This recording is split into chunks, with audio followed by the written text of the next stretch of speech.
Hey there, and welcome to GamePoints episode 136. This is our weekly little get-together. We talk about recent gaming news. I'm, as always, your host, Stephen Brown, and joining me today is... David. David. Tonight, we're going to talk about these Xbox Next rumors about streaming. We're going into how the Culling tool is garbage. We have a couple collector's editions I want to go through. Some Rocket League news about loot boxes. It's positive for once. And possibly a few other things. Real Pie Master, thank you for showing up in chats. He loves our streams, even your funny Dying Light gameplay, where I appreciate it. I definitely have been playing through that game, and it has been just... It's something, let me tell you what. What, do you not like that game? Because that game's great. No, I like it. It has some things I hate in it, but there are just... I have a hard time judging distance in that game, and what I can probably survive and can't survive when I jump. Nice. Keep dying when you jump off buildings. Yeah. Or The secret is to stay on the buildings. Anyways, this is, of course, everything that I said earlier. I already went through the rigmarole. We are a show where we talk about things. Sometimes he forgets to talk about things. Well, what happened is we had someone pop in chat. I had to address that. I started thinking about old shows. I got confused. I got screwed up. Oh, I remember what I was wanting to bring up. I've been playing a lot of Octopath Traveler, David. Yeah, I like that game. I don't know if I do. Yeah? Yeah, it looks beautiful. It is gorgeous. It looks great, and it sounds great, and the combat's good. Everything about it is really entertaining, but what I am finding, and small spoilers, but not really, I'm not going to get into details, is that all 8 paths seem completely independent from each other. I've read that. Like, there's no The overall... stories are completely separate, and if you play one there's character... nothing connecting them that I've seen so far, and I'm about 10 hours into the game. And the characters are all kind of hanging out for no particular reason. Yeah. You show up with whoever's in your current party, and they talk about their story, and then you do their plot, but it doesn't matter if you have 3 specific characters or another 3 specific characters, or it's your starting one. Nothing really changes. So it's as if when you're focusing on one character, the other 7 might not even exist. It's kind of a bummer. Yeah, it's just... It's really missing out on something there, and it's kind of starting to drive me a little nuts. But I'm still going to be playing through it and see how it goes. From what I've heard, though, there's like an end game dungeon or story arc that you can do once you've finished all 8 characters, like full individual storylines. There's something you can do after that supposedly ties it together. Okay. But I'm not 100%. I don't know if I'm willing to go through 60 hours to get to that point, though. Because I've heard the same. Yeah, I don't really care. I want to play because it's fun. Fair enough. I like things that are fun. I keep playing through it, and I keep wishing that this was like a remake of Final Fantasy VI or something. Because with that cast split up to where they all have their own individual story, and then you can bring them all together. That'd be great. But anyway, so far the game is fun. The same engine. Yeah, so far the game's fun. It's just lacking something when it comes to its narrative. But anyways, I just want to get it off my chest. I know Octopath Traveler is kind of the hot topic right now, and I just wanted to mention my own 2 cents on it.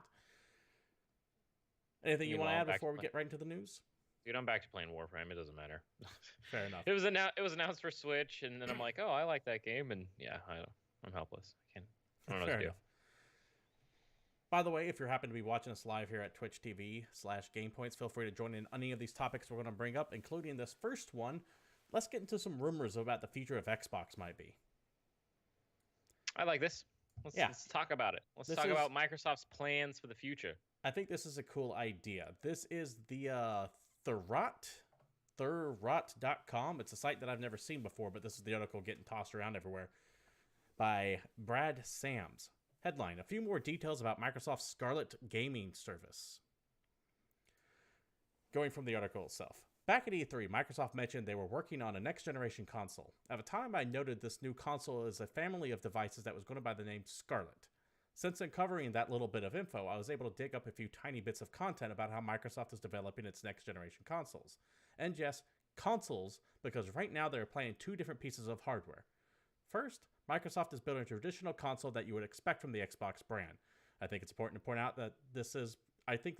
this out so those who prefer to have all their hardware locally will still have an option of a next-generation Xbox. As for the specs of the device, that is still unknown in this early days of development, and makes sense, right? We're not going to know all this stuff until you get your big E3 reveal. Well, they got to actually piece it together and probably figure out who is supplying the different parts for it and all that good stuff. Right. This is where the story gets interesting. What I'm starting to hear is more about the second device, a streaming box that is designed to work with the company's upcoming game streaming platform. And this is totally believable, in my honest opinion. I believe that streaming is how games are going to start going eventually. Everyone is going to try to adapt that Netflix model.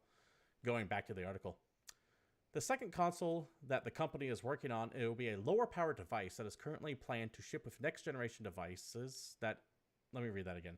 The second console that the company is working on is a lower powered device that is currently planned to ship with the next generation device that is designed for game streaming. The catch here is Microsoft thinks it's figured out how to handle the latency sensitive aspects of gaming. The cloud console will have a limited amount of computer locally it gets down into tech gobbledygook. But long story short, it sounds like the next generation of consoles that we're going to have from Microsoft is, here's your Xbox Next for, say, $400, $500. Xbox One 2. And then here is your lower powered machine that will play the exact same games but go through streaming. That might be like $200 or $250.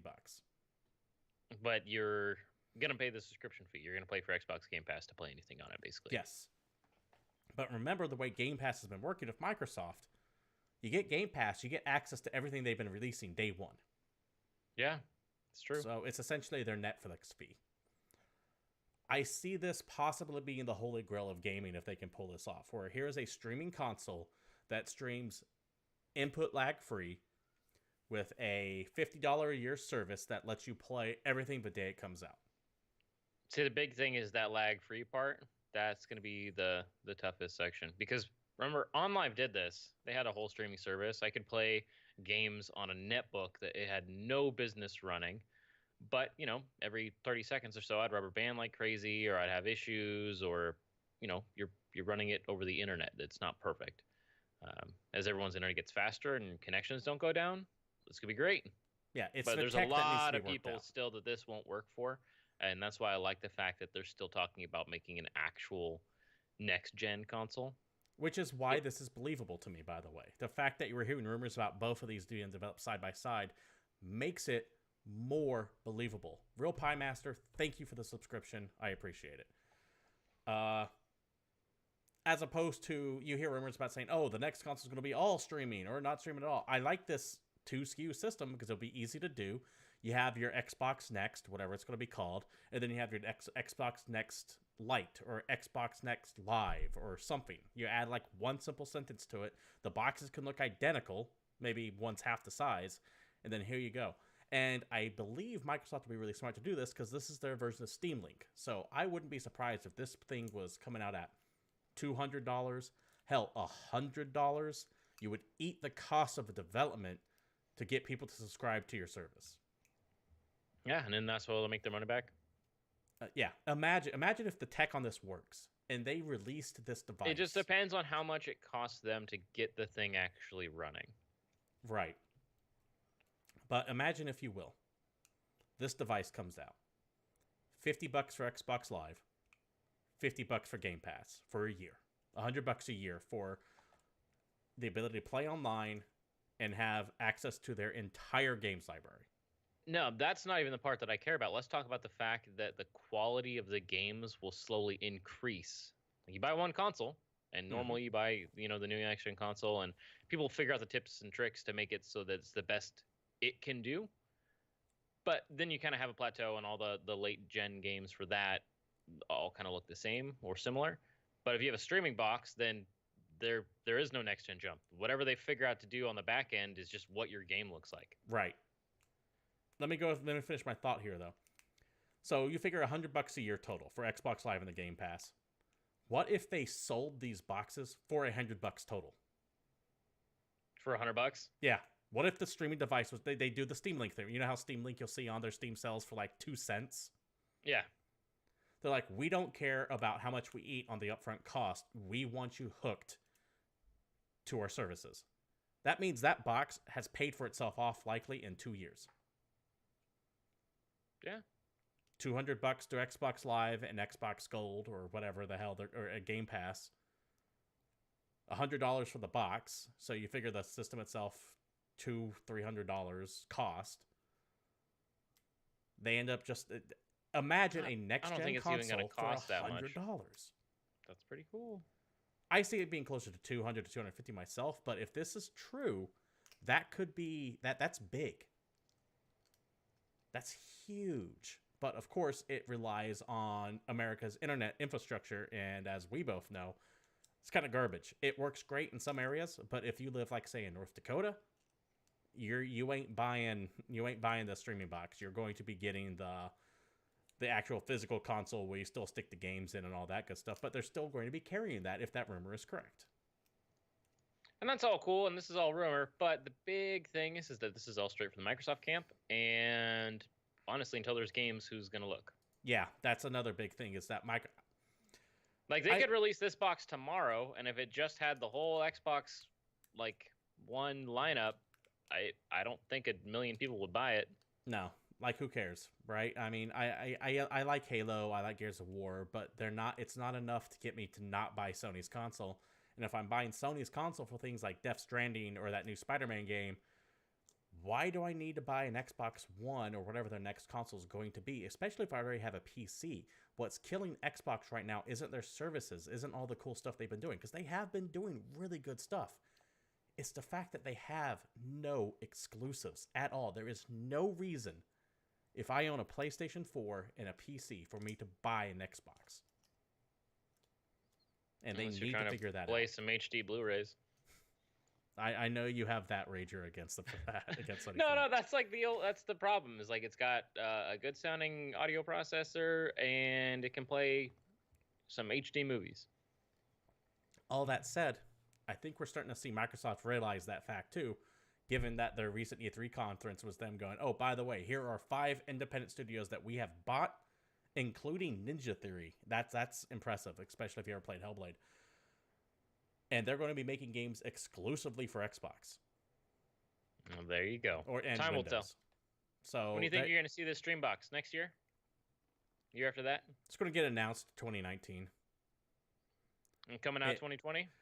I do not think the next generation consoles will be released any earlier than September of 2019, but no later than May of 2020. All right. I just want to keep hammering back to that E3 thing where you said that the next gens are going to come out at the end of next year. I just want to keep bringing it up. Yeah, I honestly do think it's going to be late next year or early next. It won't be past May of 2020. We'll see. But they have to jump on that soon. And they're fighting to line up their dots and getting their I's all dotted and T's all crossed to the point where they're racing to see who gets first, essentially. Well, like they do every time. It's all good. Yeah, and we'll see how that shakes out. David, why don't you go ahead and lead on this next story as I take a minute to cough up a lung. Everybody pour one out for the Culling 2. This is a story from PC Gamer. The guys that put the Culling 2 together aren't really happy with it. It's Xaviant, I believe is how you say it. But the release of Culling 2 did not go well. The all-time player count, as recorded by Steam charts, was 249 people. But it almost immediately plummeted to single digits and currently holds an average concurrent player count of just 6. It just no one wanted it. No one played it. It Lawbreakers quicker than Lawbreakers did because it didn't start with a free weekend. Faced with that, that's the first thing I said. Faced with that and a powerful backlash from the existing Culling fan base, because that was the other thing is that Culling, they kind of just like changed that game dramatically, and then the Culling 2 wasn't really the exact same because it's not like a melee-based game. They moved it into more of a, I don't want to say traditional battle royale because it seems too soon to do that, but more standardized, I guess. And so a lot of people stopped playing the first game and didn't want to play the second, so the developers announced a dramatic change of direction. The Culling 2 will be shuttered and removed from sale, and anyone who bought it's going to get a refund. That's all right. That's cool. That's good ballsy. on them. We're just gonna, good on them. This was a bad idea. We're going to shut it down. Sorry, we're just kidding. What's even more interesting is that instead of trying to fix the game or re-release it, Xaviant is working to restart work on the original game. And they're going to call it the Culling Day 1. It's going to have a reboot coming later this week, apparently. Which would be last week, so it should already be out by the time this shows up. That's fair. It is free to play now. We don't know the details of how that works. And they're launching it exactly as it debuted on Steam Early Access in 2016. They're undoing everything they did to change that game, because the more they changed it, the less the fan base liked, and releasing just that original version where it's melee focused, the perks are back, all the stuff from the launch version of that early access title. And that is where they're going to start. And they're going to pour all their resources and effort into making that game and that version of that game better. Hey, Coco. Hey, Coco. Thanks for joining the chat. Did you ever play the Culling, by the way? This was never something that I was into, but you would always hear someone online saying, "Oh, I love the Culling," and the discussions of random online multiplayer things. The Culling was more battle royale than Hunger Games. And I'm talking like the original like movie and book, where it's a bunch of people running around and it's really melee focused. So like there's some guns, but it's not quite just a shoot fest like PUBG or Fortnite. Like there's a ton of different melee weapons you can use, and there's traps and there's all kinds of cool stuff. And they kind of build it out. Well, I think it was just the second one that was a game show, but I'm pretty sure that's how the first one was working too. And yeah, so they're just going to roll it back and get rid of all the crazy stuff they did to change it and make people like it less. I just find it funny that they're going all the way back to early access of 2016 with the first Culling. Not even where the first Culling stopped, but they're just rolling it all the way back. Coco and chat confirmed the first one was also the game show. Okay, excellent. Thank you, Coco. But I actually think that's kind of cool, because this whole announcement when he went on YouTube and made this video is got a ton of positive review from the original fans. People are really excited with this direction. This game has a super hardcore fan base. It's small. Yeah. It's not by any means expansive, but there are some dedicated players to this. This is such a ballsy move, but it's actually really surprising that this is something someone could pull off. Like, hey, we made this game. We made a sequel to it because the first one wasn't doing as great because we changed the way we were supporting it. No one wanted the second one. That's not what the fans wanted. That's not what anybody wanted. So they shut it down, started the first one from scratch. Like, I don't think we've ever had a story like this. I could think of some smaller scale This would be like Destiny 2 launching, right? And it turns out no one wanted it because Destiny 1 was better than Destiny 2's launch. I mean, that's a whole other discussion, but there's more stuff to do, at least. And they went, oh, wait, I guess you guys didn't want this? Well, let's just release this as a patch to the first game, and this is all bonus content. There are some smaller stories where a developer did something like this. I'm trying to think of them on the top of my head. I want to say Five Nights at Freddy's World, that Five Nights MMO had something similar, where the game was such garbage that the guy came out and said, I'm sorry, I'm taking this off of Steam, have refunds. There's another one. I want to say there was a Kickstarter game that just that fucked itself up so hard that they gave money back. I'm just not positive on it, but it is rare so you don't see this too often. Anyways, if you guys played the Culling down in chat, or if you're watching this online, please let us know what you think about this move. Like I said, there is a small but very devoted fan base to this game series, especially for a game that just does not really get talked about much at all. Yeah, but now all of a sudden with this press and the fact that it re-released like the launch version from 2 years ago and it's going free to play, I'm pretty dang sure I'm going to play it. Just to take a look at it? Why not? I can install it, I can look it, I can run around. If it's fun, dude, that's awesome. If it sucks, that doesn't cost me anything. Who cares? Yeah, it was free. It wasted your time, that's about it. Yeah. Not that your time doesn't have value. Speaking of value, haha. Let's go ahead and move on to this next topic, which I think is more important to you than it is to me. This is great. Over on RocketLeague.com, their official blog here, they have announced the drop rates in the Rocket League loot crates. Awesome. This is one of the things that we've been asking for, right? Yeah, we've actually said a few times, and so have a lot of people, that we want all the loot box drop rates for every dang loot box in every damn game.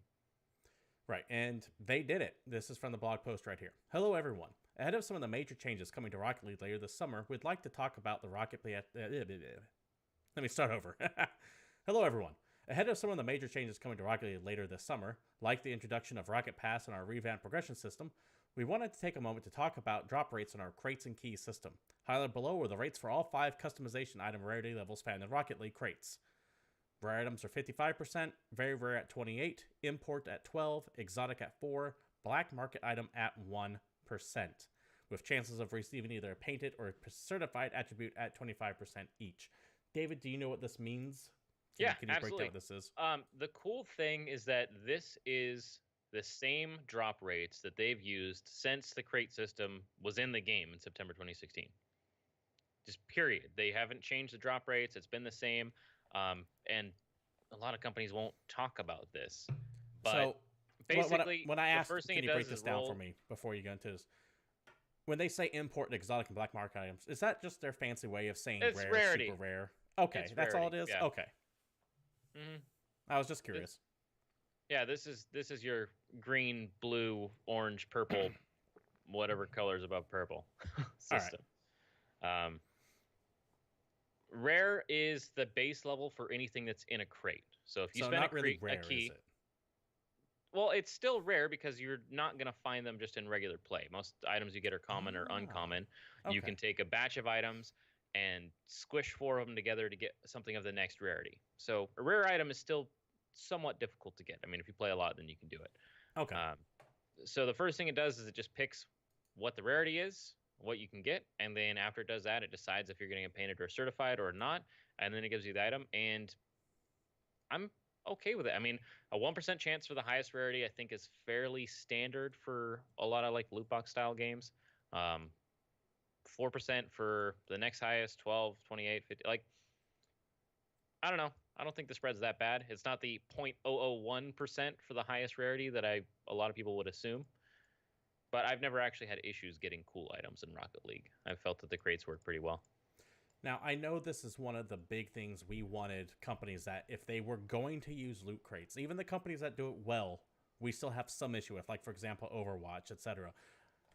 I think I'm a little bit more forgiving than you are on it, but I believe we are both in agreement that they should be listing the drop rates for these things.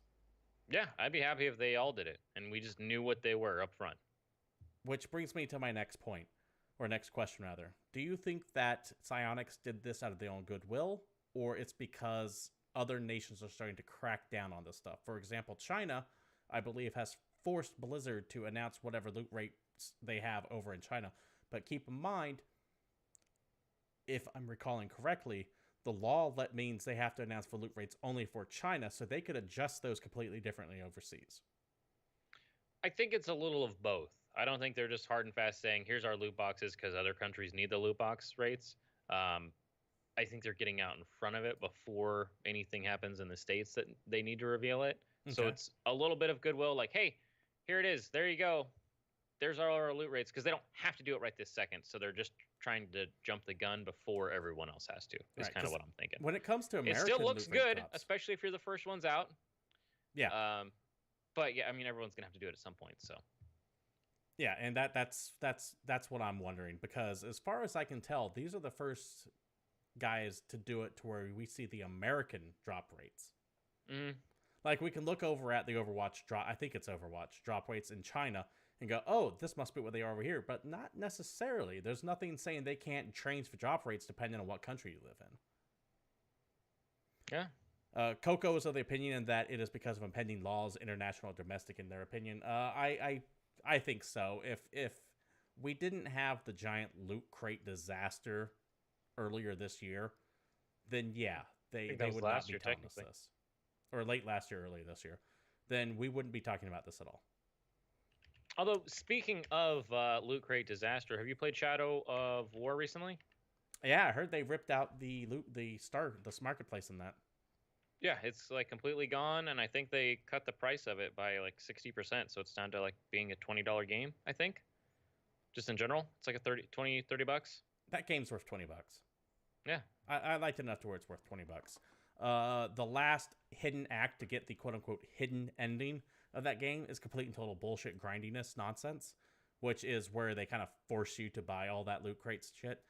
Yeah, because you have to keep doing like the same thing over and over, and it doesn't work well unless you spend money on it. Right. By design, and that's what pissed me off. So play that game until you finish Act 3.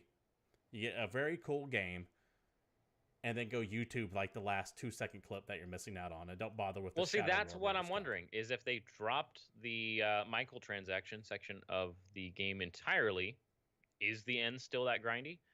Or is there a better way to get the items you need to make it so the end is less grindy? Or I did they don't just know if change they the end of the adjusted game in that or general? not. Yeah, that's a question. I don't know if they adjusted that or not, because they really took out the only real way to not waste hundreds of hours grinding stuff out is to buy it. So if they took that out, that just means the game is really shit then in that last act. The game is amazing. Well, not amazing. The game is good up until that last furthest act after the story's over.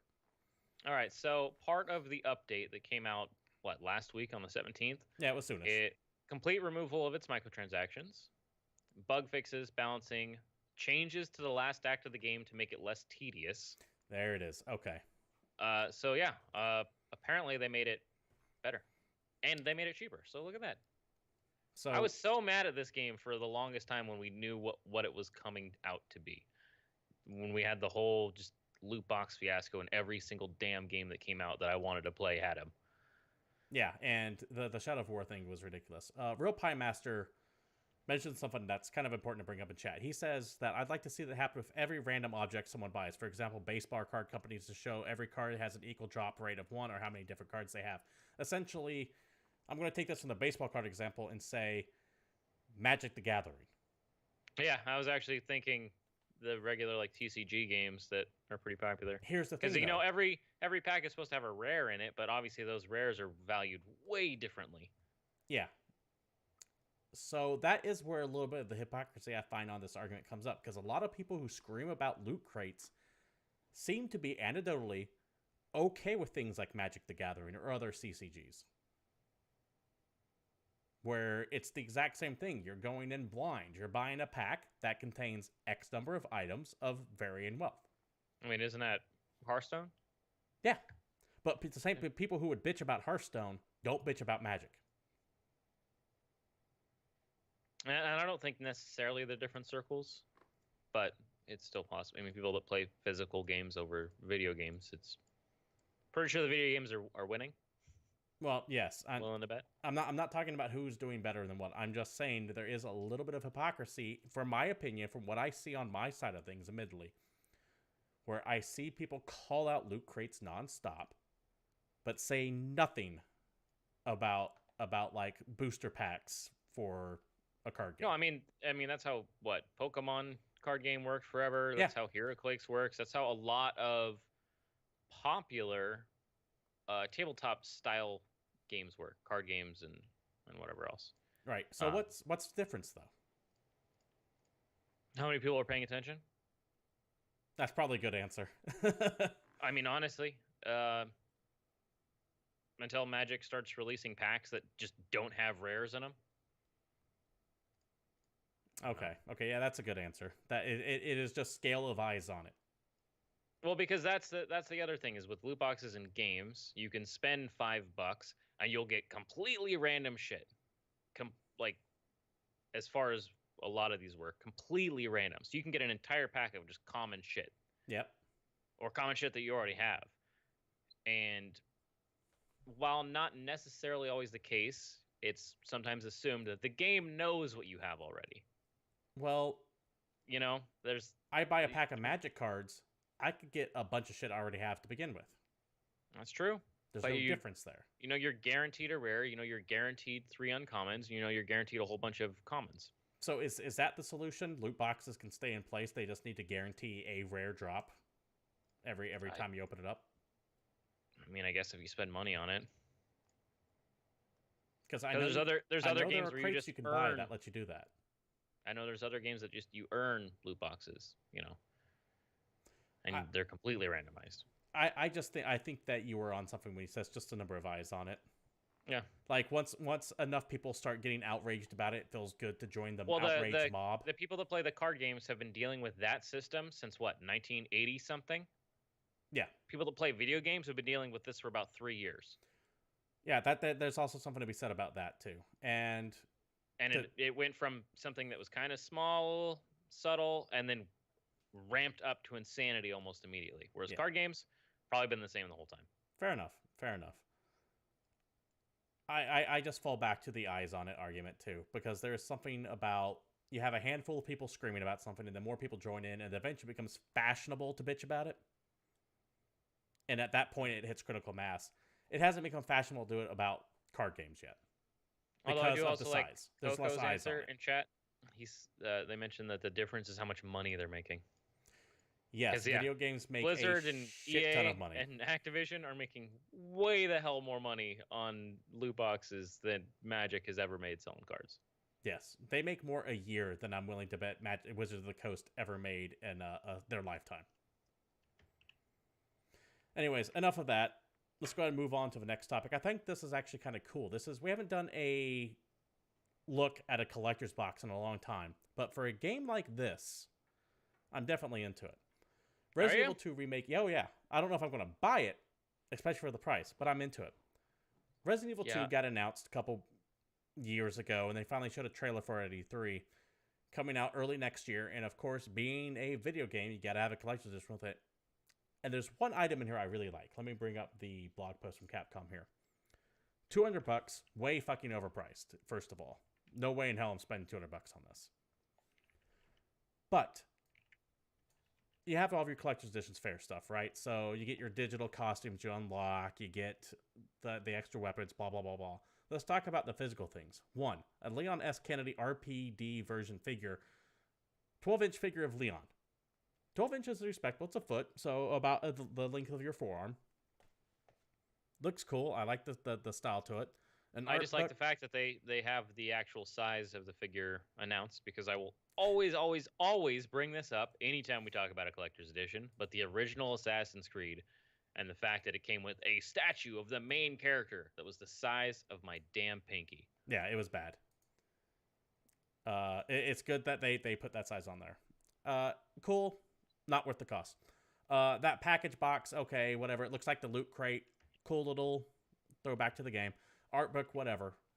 What I really want, though, is this RPD renovation design blueprint poster. Where, one, it tells you that the police department was a museum at one time, which explains the way it looks the way it does. And two, that is the perfect thing for me to get framed and put up on my wall. I want that goddamn poster so bad. I mean, I had the Skyrim map, so I can't be that mad about it. Sometimes I haven't bought a collector's edition box in years. I think since The Witcher 2. But every now and then one comes out, and I see that, and I'm like, God damn, I want that frame, because it's. I like my swag to be kind of in universe, where it doesn't say, "Oh, this is a game," but it's just a random bit of. Just a piece of it. Piece of the game. For example, when the Skyrim came out, you had that coin, an Imperial Septum. Mm-hmm. Or when Ace Combat came out, they used to make like air patches, like squadron patches that you could have on a bomber jacket if you wanted to. Just little things like that. I love it when the swag acts like this. The world we're living in is the world that game is set in. I also like things that are useful, like when the Saints Row Collector's Edition came out. They came with the auto tuning headset, so you could be the ultimate friend.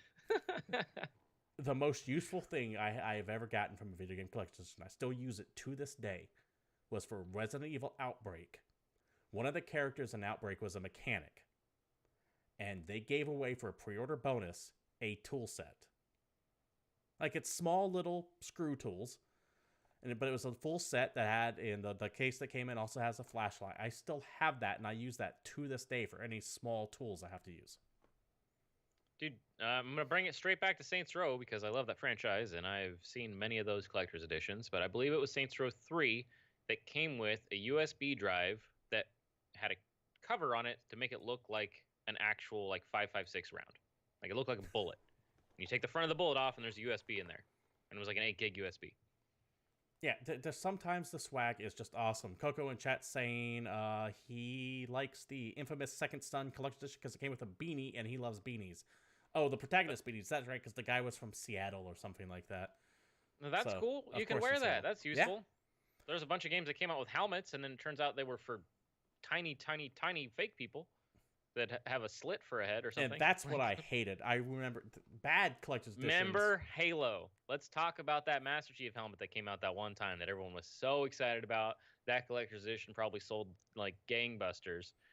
and that helmet is too small for anybody and literally has a notch in the bottom. No one can wear it. Fun fact about that collector's edition specifically, I remember 6 months later you could find that it was like $150 when it came out. You could find that exact same collector's edition at discount electronic stores for like $20. Yeah. Just stacked. And that's why I try not to get too excited about collector's editions, because back in the day they used to actually be collector's editions. Like we made 1,000 of these, and if you want it, you need to order it, and you're gonna get this cool thing that comes with a certificate. Now they just print them because a lot of the stuff that it comes with is cheap. The one thing that I don't like, so let's actually get into this really quick and talk about what all this collector's edition comes with for Resident Evil 2. So you've got the full game, you got this fancy package, it comes in a box. It's got a DLC card for like 4 or 5 costumes. Hey, at least it comes with the game. There's been some of these collectors that don't have the game absolutely. in them. That's fantastic. It comes with the actual game, and it's not a download code. It comes with the game on disc, as far as I can tell. It comes with an extra special weapon, sounds like a samurai sword. The Samurai Edge is a type of gun in Resident Evil. It's like a souped-up pistol. Okay. You also can get the original version soundtrack swap, which I'm hoping is just you can turn that OG soundtrack on and in-game, and that's what you hear instead, which is awesome. You got the 12-inch Leon statue. You got a 32-page art book. You've got the renovation design poster, and you've got a soundtrack, a voucher code for a digital soundtrack. And I can't stand that. I think that's stupid. I can listen to the damn soundtrack on Spotify. I don't want a code. I want something that I can actually have. Okay. But maybe that's just me, and I'm kind of an audio nerd, but I just needed to get there because it does come with a good amount of stuff, but it also is going to run you back about $200. Yeah, no thank you. It's way too expensive. $199.99. It's also exclusive to GameStop, so you can't just order this off Amazon. That's why it comes with so much crap. But luckily, if you give it 6 months, you'll be able to pick it up at those same GameStops, as they desperately sell them for money. Which brings us back to what we were talking about earlier. Collector's editions aren't collector's editions anymore. Yeah. They're swag boxes that you'll find for half price, not 6 months after the game comes out. Rare is the time we actually have a real collector's edition. For example, there's that super rare Uncharted 3 one. I'm not talking the standard one in the box that was like this high with the Nathan Drake one, but there is an honest-to-God collector's edition of the Uncharted 3 game that came with a replica of that goddamn dagger, and it sells for like 10 grand now today. Yeah, see, that's which cool. Call of Duty came with the mini fridge? You know what I'm talking about? Yeah, I want to say it was Black Ops 2. But I don't think it was even like a 6-pack. It was like it could hold a can of something. Yeah, it was real bad. It was real bad. We need to do one day when it's a slow news week our most hated and favorite collector's editions. I'm actually down for that. That sounds good. Because there's been some good we should put a poll out though, so that way Chad can get in on that one too. Yeah, I agree. But there have been some good collectors. For example, the Witcher 3 collector's edition with that badass statue of Geralt like jacking up. I think it's a harpy. There are some good statues. The Skyrim collector's edition with that big ass dragon. But man, a lot of them are crap. Someone's mentioning Fallout. Coco Tacos is mentioning Fallout with the mini fridge. No, it was definitely Modern Warfare. But on the same track of rare collector's editions, there is a Fallout New Vegas collector's edition that had like a full poker set included in it. And that thing sells for a lot of money these days too. Because once again, most collector's editions are crap because they produce 100,000 of them. But every now and then you have a company going, no, there is only going to be 1,000 or even 100 of these released. That stuff how was the Pip-Boy for Fallout 4? Was that any good, or did it end up being crap? I think that ended up being crap. I'm not positive. Gotcha. See, I kind of hoped that thing you could like fit a phone in or something and turn it into like a really, really elaborate looking smartwatch. Right. So. Cool. Oh yeah, you are right. You could do something like that. I'm trying to picture it. I can vaguely remember that Pip-Boy. Mm-hmm. Anyways, enough about collector's editions. There is one more thing that I can't stand more than most collector's editions. And that is limited to on consoles. Because I think most of them are god fucking ugly. And this new one is no exception. Recently announced over at Comic-Con, PlayStation when you're wrong, announced, you're wrong.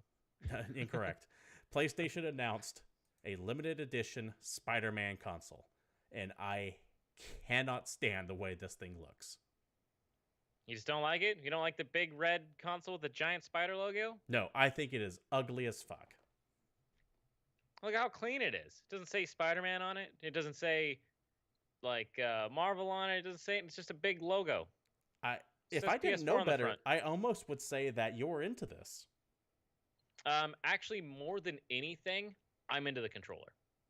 I wouldn't actually have that console because I don't really want a bright red electronics. I don't think it looks bad, but I do legitimately like the controller. Red with the white buttons. I would redo all of my controllers in that scheme. Like, give me the blue one with white buttons. Give me the gray one with white buttons. Just put those buttons on every damn controller. I'll use it. I don't care that they get dirty. Oh, I think we've upset Chad on that one. Hey, Let's see some random. I like it. That PS4 is beautiful. Blasphemy heathens, all of you. I'm sorry, man. I do not like that console, and I hate. I was so most surprised consoles. to hear that he hated it. That's so ridiculous. I Okay, well, hate what most did you of these think consoles. of the PlayStation Anniversary, the blue PS4? If it's the one I think of, that one's actually sexy. I need to take a look at a picture of it. Give me 1 second so I can refresh my memory on it. It was the regular slim. The days of look up days of play PS4 if you're looking for it. Days It's the of Play blue one PS4. that has like the X triangle, square circle logo on it. It's blue. The lettering's in gold. I thought that one looked pretty good. Oh no, that's nice. I like that. That looks really clean. I like that. I just don't like that red. That red is so jarring. What's wrong with it? It's Have you bright seen red. Have you seen anything gaming related? It's not good. I don't like a lot of that What color is your shit. graphics card? What colors is the fans in your computer? Come on. They're in my computer. I don't care. Real Pie Master, all right. thank you. Black Ops 3 Collector's Edition was the one that had the zombie fridge. The mini fridge. Oh, nice. A zombie-themed mini fridge. Thank you for looking that up. But yeah, for the most part, I just hate these special edition consoles. I don't like the way they look. I can't think of any one that I really, really liked. I remember everyone going nuts over the R2-D2 and C-3PO consoles, and I was like, they're garbage looking. They're horrible. There's a ass-colored Simpsons one that's bright yellow with Homer's head on it, that for the Simpsons movie. All right, so we're going to go through and we're going to talk about like the best and worst collector's editions games. We're also going to go through and talk about the best and worst of the themed consoles. How did you feel about the Minecraft Xbox One S? Remember when that came out? That was pretty recent. Looks like a block. It's got the creeper controller. Let me look that up. Hold on. How about the super ridiculously clean 25th anniversary Zelda 3DS? Now, okay, so when it comes to handhelds... Pie Master brought that one up, and I remember that. It's like black, right, with the Zelda logo? That thing was amazing. Something about handhelds I'm a little bit more forgiving on, and that Zelda one did look sexy. I even remember the Nintendo Famicom style one that was all red and white. I liked that one too. And I still want the okay. I think my favorite PS4 that's come out is the one that looked color scheme wise like the original PlayStation 1. Remember that? Yes, that was good too. The same gray with the old school logo, and it came with the gray controller. There are some good ones. I'm not saying they're all bad. I'm just saying most of them tend to be ass. By the way, I'm looking at this Minecraft Xbox 360. I really do like that. And to me, that one is so much more ridiculous than the red PlayStation. No, I really like that Minecraft 360. That looks cool, in my opinion. I think that one looks really good. But yeah, I am just far more forgiving when it comes to handhelds with obscene colors because I'm not putting that on my shelf anywhere. It doesn't have to... It doesn't go under your TV? Yeah, it doesn't have to match anything else that I have going on. That's going to be sitting in my pocket. I'm fine with that making a scene. Okay. Anyways, the Spider-Man PS4, I know there are a lot of people who love it, and I can appreciate that it is a clean logo. It doesn't have Spider-Man written on text and doesn't have a bunch of copyright logos all over there. I wish it had a little bit more blue in it to kind of match his outfit some more. Maybe red and blue with the big white spider thing on there. Spider-Man logo. But just something about it's too red, and I can't quite justify that in my entertainment setup. All right. But, David, these things do sell. It's not the last time we see the special editions. And I'm sure the next generation are going to have a whole bunch of special editions on their own. You'll get one every year at least of some kind of marketing thing. But we're not going to know what those special editions are until way down the line when those new consoles are finally released. That's way too far. I need something to be entertained until then, David. So if I wanted to start playing things right now in anticipation of these new consoles, what can I play? Oh, do you want to play some new games? Yes. I can't just talk about games that came out already. All right. Let's get into it. A couple new things coming out this week. It's not a huge week, but there is some stuff that I'm kind of excited about, so we'll get into it. First up, Life Goes On, Done to Death comes out on Switch. This game is really funny to me. Imagine kind of like a roguelike style game, where you're going through and like you die and you start over and you keep going, except for you're like a king and you guide your knights to their death. In the words of Zap Brannigan, you send wave after wave of your own men into the enemy until they hit their programmed kill counts. Okay. Like, you continually throw bodies into a pit filled with spikes until the pit fills up enough that you can walk across it. I'm so down for this. Take a look at a trailer for Life Goes On, Done to Death if you want. It's a platformer. Like I said, you guide their knights to the demise, use their dead bodies to solve puzzles, and it's pretty great. You just keep summoning knights and killing them in all kinds of fun ways so that you can make it through unscathed. So it's a puzzle platform game. Yeah. I'm down for it. On the Switch, those sound like they could be really fun too. Okay, I'm looking at it. Oh, wow. Oh. Okay. Yeah, I see exactly what it is. It's just you start sending wave. It's exactly what you said. Yeah. Like you need to build a ramp up to get somewhere. Well, you don't have any building materials, so you just keep sending your own people on there. Their dead bodies stay in place. Yeah. And you climb up and over. It's pretty funny. All right, that's cool. I like that. That's a good idea. Cool. Also coming out this week, something that I'm quite a bit more excited for is the Mega Man X Legacy Collection. There's 1 and 2. As far as I can tell, at least for console, I don't think you can actually buy them separately. I've only been able to find the $40 collection that comes with 1 and 2. It has a physical cartridge or disc for the first game and a DLC code for the second. Collection 1 includes Mega Man X, X2, X3, and X4. Collection 2 has X5, 6, 7, and 8. And the Mega Man X games were always the better Mega Man games. I agree. You can fight me on that. They're the ones that are actually agree. fun. They're the ones that aged well. Mega Man X is still one of the greatest games ever. And I'm so hyped to play this on Switch all the time. What's funny is I was looking for Collection 1, hoping I could get it for like $20 because I honestly don't care about the back half of the games. I just want the ones that were out on Super Nintendo and I'm good. So I did the review over at GameCritics.com for Mega Man Legacy Collection 1 and 2. 7 and 8 are still garbage. But 9 and 10, the most recently released ones that play like 1 did, are really goddamn good.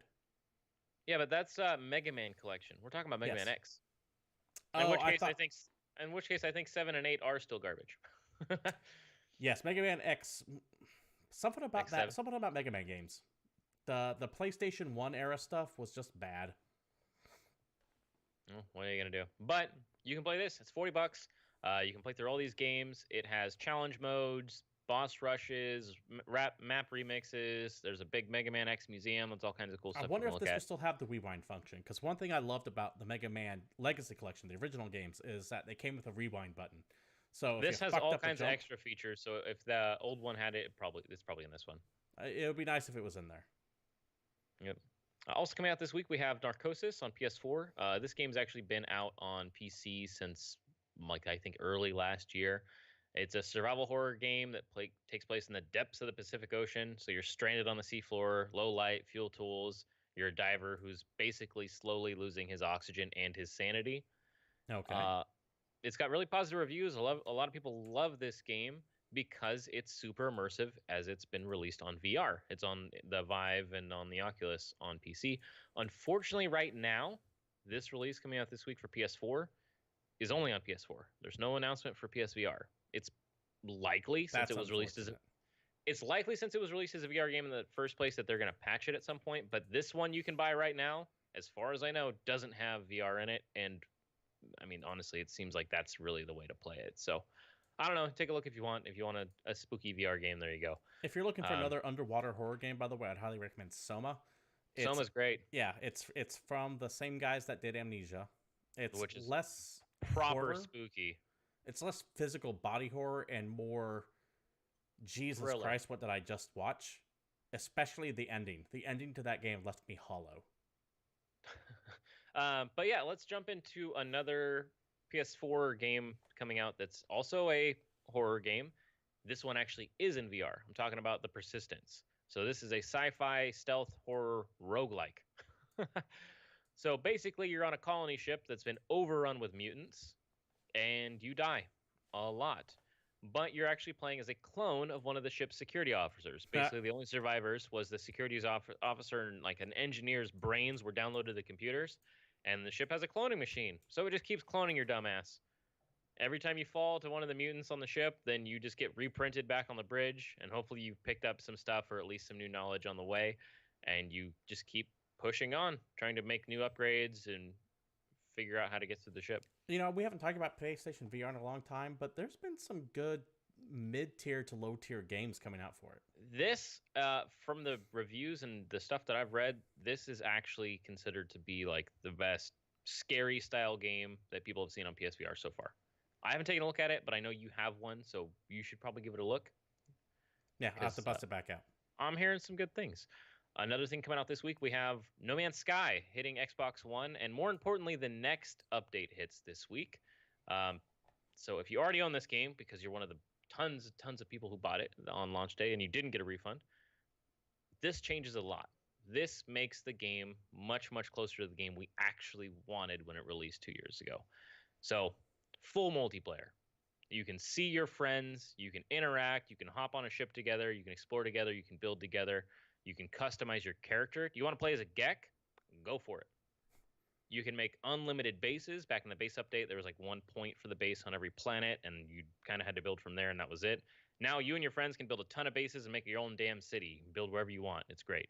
Graphics were updated. Now you can get freighters much earlier. They're easier to get. You can actually send your freighter teams out on their own missions. They come back, they report to you, you bring your stuff, and there's missions. They're adding weekly challenges, all kinds of stuff. No Man's Sky. Sean Murray has finally broken his self-imposed exile on social media with this Xbox One version coming out. And he's been very cognizant of the fact that the original game was overhyped. He's been kind of joking about it. There was a PC Gamer article with the headline along the lines of like, Xbox One release of No Man's Sky gives us a reason to get hyped again. And he just replied to that with the gif of the shell-shocked dog thinking of Vietnam flashbacks again. I'm sure you can picture it. Yeah. And he said things like, "Oh no, not again." And he's been very he's kind of been self-depreciating over it, which I always appreciate in someone when they screw up. And Sean Murray knows it. He knows what the problem with the first one was. He understands the hype got way away from it, and he himself did contribute to it. Yep. And it's kind of nice to see him, I don't want to say humbled because it makes it sound bad, but it's nice to see him kind of understand, let's not go down that road again. Just take a look at the game now and see if you enjoy it. I'm actually just happy that they're still working on it. Because that was one of the biggest complaints when No Man's Sky came out, is the game came out, it's not what anybody really wanted. It had people that liked it. I'm not going to say that. It did get its own little following, but not nearly as much because it was more a niche game than what everyone got. And they were quiet for the longest time. Hello Games didn't respond. Sean Murray kind of went dark, and we didn't really know what was going on. But they just kept plugging along. And 2 years later, look at that. We finally get the game we were supposed to have in the first place. Right. Have you played it recently? I know that you have been... I was actually waiting because if you remember, a year ago, I went back and played a bunch of it to be like, it's No Man's Sky a year later. Let's see how it is. And I'm like, it's cool. There's some new stuff you can do, but I still wasn't really that invested. This actually sounds fun. I do want to kind of get a group of people together and just hop in and do multiplayer and see how it goes. But who knows? Yeah, let me know if you do that. I would like to hear, because you've played it since day one. I would like to hear what your thoughts on that game is over 2 years worth of updates. I mean, even a year ago, it was a better game. So it might actually be a good game. Who knows? All right. Don't quote me. Let us know down in chat, by the way, if you happen to be playing this if you played it since day one, how it's come along, what you feel about it, if Sean Murray and Hello Games have earned your trust back or not, or if you think it's just still a bad game. Just let us know down below, please. There you go. Also coming out this week, we have Banner Saga 3 You're probably going to play this game. Oh, I'm so excited for This is the third installment of that story-driven Viking RPG series, which has won a ton of awards. It's and a turn-based strategy mixed with Oregon Trail. that has super rad, like, hand-drawn art. It's on PS4, Xbox One, Switch, and PC. Now, I need to talk about this because Banner Saga 3 is coming out this week for $24.99. I almost never bring up the price of games, but also coming out this week is the Banner Saga Trilogy for $40. So if you've been holding out, you're interested in these games, and you really want a whole bunch of stuff to do, you can drop $40 and get all three. Or if you've already bought all of them, like that guy over there, then you'll probably just buy the third one. I love them. I love these games. I understand why a lot of people wouldn't. The mechanics get really wonky, especially when you only get down to one enemy fighting, because then they're suddenly taking a turn at every other person. Mm-hmm. And permadeath is real, so if you don't plan out that last few moves well in advance, it can screw you. But I just really like this series. And I was very upset when I did not get a code or any kind of even attempt to ask for a code. I don't know. Normally I got sent codes for the first two, but not this one. And this is like super inside baseball. How dare he have to play a game kind of bullshit, but pay for a game bullshit. But hey, god damn it. Versus Evil, you sent me codes for the first two. Why not this one? Oh no. Yeah, only half of this show buys games. Also coming out this week for Switch, we have Candle, The Power of Flame. This is an action-adventure style game that has a big emphasis on solving puzzles and surviving a hostile environment. This game actually looks really good. It's got like a hand-drawn watercolor vibe. So all the characters, all the backgrounds, objects have been individually painted and then scanned into the game. Even if adventure games aren't your thing, because this is very much like a mild platforming adventure game. Do this, go here, find this, solve that puzzle. It looks really dang cool, and I've been kind of happy recently with all these new games that have interesting art styles. Yeah, and a game I'm completely done in watercolor is pretty rad. It looks really pretty. And then last but not least, but maybe least, who knows, I haven't played it, is Crossing Souls hitting Switch. This game actually came out a while ago. This is the game that takes place in 1986, California. A group of friends discover a mysterious stone that lets them travel between realms. 5 different playable characters, and they all have different skills, and you can switch between them on the fly to solve things. It's got a bunch of throwback game styles in it, and it's definitely like an homage to 80s in general, 80s gaming, 80s media. In this game, you even have the infamous Stand By Me scene where you run on the train tracks and jump off right before the train hits you on a bridge. I remember when this game was first announced, and we watched that trailer, and I was like, holy crap, I need this game in my life. It looks amazing. And then it finally released, and just I don't know what happened between then and when it came out, but I just stopped caring. Just not interested? No. I mean, it's Devolver Digital. You love the stuff they do. I do, and I have no idea what happened to just suck all interest from Crossing Souls out from my life, but it's very neon. It's a pixelated game. It's pretty stylish. Like I said, it has kind of a mix of a bunch of different gameplay elements, and it's 80s to the max. Yeah, I'm sure it's cool, but I just no longer I'm sure I love the soundtrack. It could have been one of those cases where I was down to say that I wanted to play it when I didn't actually have to spend any money or time in it. Time being the big factor, because everything just demands so much of my time these days that I don't even have room to put in games that are in the mid-tier that I want to play. It's got to be like AAA all the time now. That's weird. Anyway, this game's like $15, and if it goes on sale at all, I'll probably buy it on Switch. Because why not? Yeah, I mean, it sounds like a perfect Switch game. It's funny, as I've complained about the Switch becoming a port machine, but at this point, I kind of want my Switch to turn into my new Steam library. I just want a ton of stuff so I can take that thing everywhere and always have something to do. Yeah, I want my Switch to... Yeah, it will never handle things like The Witch or anything, right? We have to accept that. But Steam has a bunch of those $10 to $15 games that I love to go back to, like FTL, for example, or Binding of Isaac. I want every one of those on the Switch. Yeah. And always remember, because I know a lot of people forget, but the whole front of the Switch is a touchscreen. I forget about that all the goddamn time. Yeah, the whole thing is a touchscreen. There's a lot of games that'll work on it. Anyways, I think that is going to wrap things up here on GamePoints episode 136. Oh, and we're on time for like the Yeah, first time ever. we are absolutely on time. It's kind of weird. Thank you for watching, by the way. If you could join us live, we do stream every Monday at 8 p.m. Pacific Standard Time here at Twitch TV/GamePoints. But if you can't join us live, you can always watch old shows over at youtube.com/c/GamePoints. That's right, we have a real URL now because we're a legitimate show at this point. But we always do appreciate when you can join us live. Coco for Tacos, I appreciate having you here. Real Pie Master, of course. And if you like what you see here, do all the typical e-beggar stuff. You know, follow, like, subscribe, throw bits at. You guys know the rigmarole. You've been online. You know what all these shows thrive on, and it's always appreciated, but never required.